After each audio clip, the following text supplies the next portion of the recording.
Hello friends.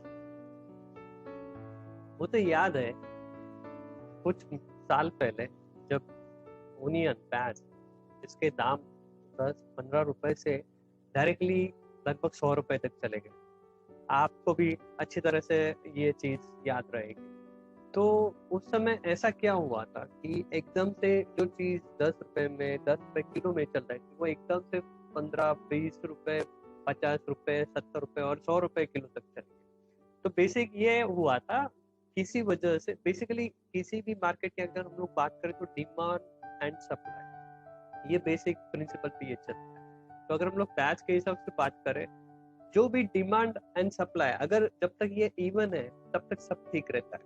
समझो demand आपकी बढ़ गई लेकिन जो प्रोडक्शन है या किसी वजह से सप्लाई कम हो जाता है तो ये जो गैप है इसकी वजह से ऑब्वियसली रेट बढ़ता है। तो उस समय शायद ऐसा ही कुछ हुआ था और किसी वजह से सप्लाई एकदम से कम हो गया था एंड डिमांड जो थी वो तो थी, इसके लिए वो गैप क्रिएट हो गया था और जिसकी वजह से प्याज के दाम शॉर्ट पीरियड में बहुत ज्यादा बढ़ गए थे।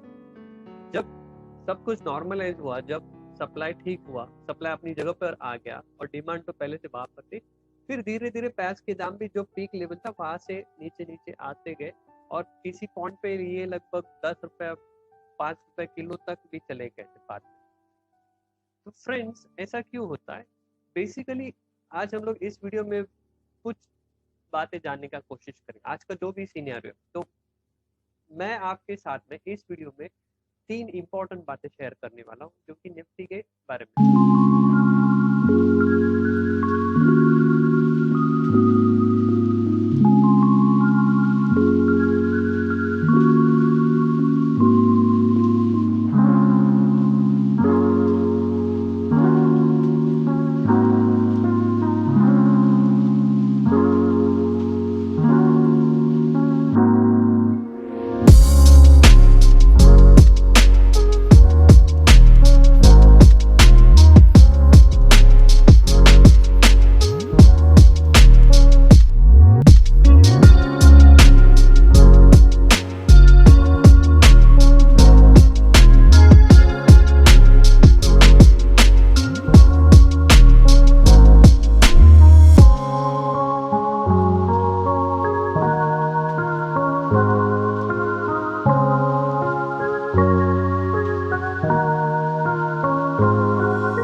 में आ गया, वो शॉर्ट टर्म का इम्पैक्ट देख रहे हैं और उसके कारण काफी लोगों ने मुझसे पूछा था कि हम लोग जो भी इन्वेस्टमेंट अभी हमने कुछ महीनों पहले किया है तो उसको हम लोग निकालते थे, हम लोग उसमें लॉस ले लेते हैं, बाद में देखेंगे जब सब कुछ। लेकिन फॉर्चुनेटली अभी ये जो चीज है ये मेरे पिछले 12-15 साल का जो भी ओवरऑल एक्सपीरियंस रहा है डायरेक्ट इक्विटी मार्केट में, तो उसकी वजह से चलो ठीक है, पैंडेमिक तो पहली बार हुआ है, लेकिन इस तरह के फॉल्स कम ज्यादा एक्सटेंट में काफी बार मैं देख चुका हूँ, और जिसकी वजह से मैं उनको गाइड कर पाया, मैंने उनको रुकने की सलाह दी थी, और आज वो जो भी लोग हैं उनको आज बहुत खुशी होती है कि उन्होंने मेरी बात मानी।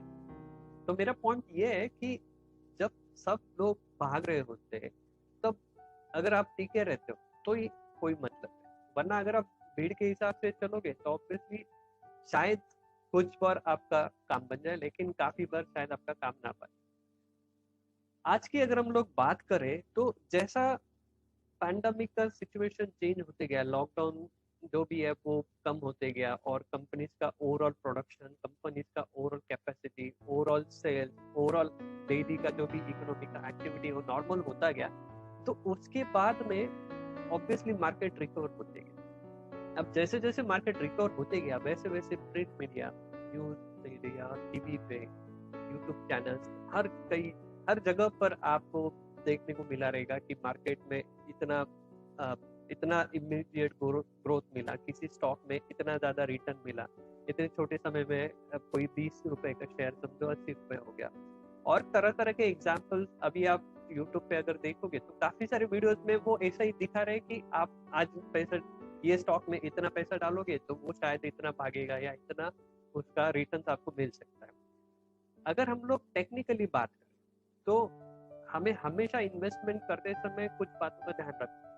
तो हम लोग आज बात करेंगे निफ्टी के हिसाब से। निफ्टी एक बेंचमार्क है, एंड ठीक है, आप जिस स्टॉक में भी आप एंट्री कर रहे हो उसका व्यू अलग हो सकता है। अभी ये जो भी सिचुएशन बन रहा है जिसकी वजह से काफी सारे लोग इन्वेस्टमेंट करना चाहते हैं, काफी सारे नए इन्वेस्टर्स बन रहे हैं। पिछला अगर हम लोग रिकॉर्ड देखें, जो डीमैट ओपनिंग का जो फ्लो है वो काफी बढ़ता गया है। अप्रोक्सीमेटली अगर हम लोग जनवरी से मई के जुलाई के हिसाब से बात करेंगे तो ये स्पीड बहुत बढ़ गया है। डीमैट अकाउंट ओपनिंग हर तरह से बढ़ी है, टेक्नोलॉजी की वजह से भी वो आसान हो गया। प्लस जो रिटेल इन्वेस्टर्स है उनका पार्टिसिपेशन ऑलमोस्ट 57% तक बढ़ गया है। अगर जुलाई की हम लोग बात करें, मई जुलाई का डाटा हम लोग बात करें, तो अप्रोक्सीमेटली 30 से 32 हजार करोड़ का जो इन्वेस्टमेंट है कैश मार्केट में, ये रिटेल से आ रहा है।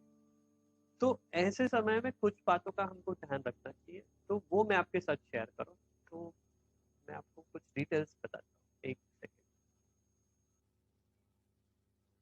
तो जैसा हम लोग देख रहे हैं, ये निफ्टी का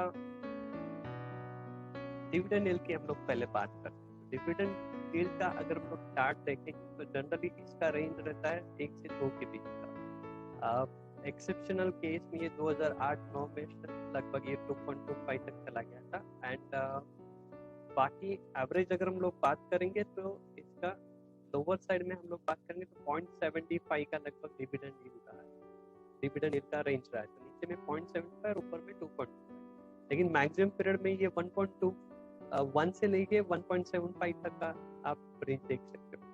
तो जब भी ये डिविडेंड यील्ड का जो रेशियो है या इसका वैल्यू जो है, अगर ये 2 के आसपास में रहेगा तो इसका मतलब कि मार्केट सस्ता हो गया है, मार्केट अंडर वैल्यूड हो गया है, और मार्केट में आप बाय कर सकते हो। लेकिन जब ये लगभग 1 के आसपास में आ जाता है तो इसका मतलब है कि मार्केट जो है वो महंगा हो गया अभी, और आपको अभी ध्यान रखना चाहिए। जैसा अभी हम लोग यहाँ पर देख सकते हैं तो ये लगभग 1 के आसपास में आ चुका है ऑलमोस्ट, यानी कि मार्केट ओवरऑल डिविडेंड यील्ड का जो निफ्टी का रेशो है उसके हिसाब से अगर बात करें तो ज़्यादा महंगा हो गया है। दूसरा, जो प्राइस टू बुक वैल्यू है निफ्टी का अगर हम लोग बात करेंगे तो इसका रेंज भी अप्रोक्सीमेटली 2 से 6 का रेंज वैल्यू के हिसाब से रहता है, और ज़्यादा करके अगर हम लोग मेजर पीरियड देखें तो 2 से लेके 4 का ये एवरेज पीरियड का वैल्यू रहा है, price to book value Nifty का अगर हम लोग चार्ट देखें तो ओवरऑल। तो इसमें भी अगर ये रेशो नीचे में है 2 के आसपास में तो ऑब्वियसली मार्केट सस्ता है, और जब ये ऊपर में जाता है तो जनरली 5 या 6 जो इसका रेंज है एक्चुअली 2 से 6 का, वो शायद होना मुश्किल है, वो हमेशा नहीं होता है। मैक्सिमम अगर आप देखो तो 4 ये पीक रहा है, ओवरऑल 4 ये सबसे टॉप का लेवल रहा है। तो आज अगर हम लोग बात करेंगे तो ये लगभग 4 से आगे चला गया है ओवरऑल देखा जाए तो ये भी एक इंडिकेट कर रहा है कि मार्केट ज़्यादा महंगा हो गया है। और लास्ट में जो प्राइस टू अर्निंग रेशियो, ये तो आपने काफी बार सुना रहेगा। स्टॉक में भी निफ्टी का स्टॉक में भी पीई रेशियो देखा जाता है, और निफ्टी में भी अगर हम बात करेंगे तो यहाँ पर भी हम लोग देख सकते हैं कि एवरेज अगर मैक्सिमम पीरियड में निफ्टी का जो पी रहा है वो लगभग 24 अपर साइड में एंड 12 के आसपास में लोअर साइड। कुछ ऐसे इंस्टेंसेस थे, कुछ जगह पर ये लगभग 30 के आगे चला गया। जैसे ये 2018 के आसपास अगर हम बात करेंगे तो ये बढ़ता गया एंड 36 तक चला गया था, जो कि मार्च का पीरियड हम लोग बात कर रहे हैं।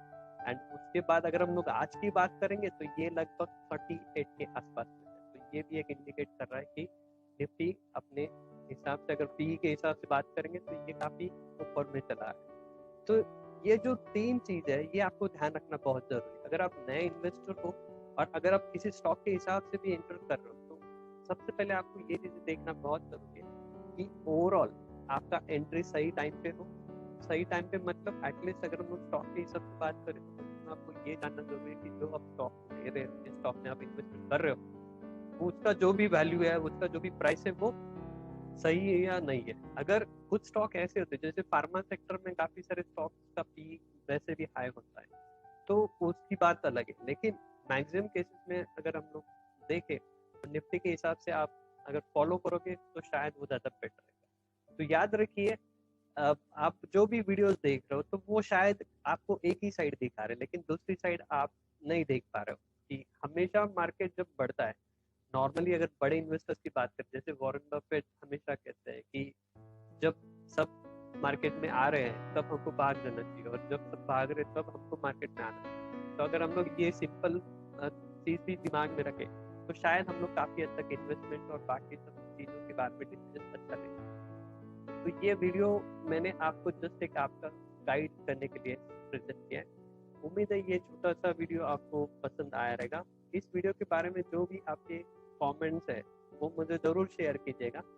हमारे चैनल को सब्सक्राइब कीजिए ताकि हम लोग आपके लिए वैरायटी ऑफ इंफॉर्मेटिव वीडियोस आज आपको आपके साथ में लाते रहे, और जो भी आपके क्वेश्चन है उस बेसिस पे आपको हम लोग कुछ गाइड कर सकें। तो चलिए एंड करते हैं मेरा वीडियो।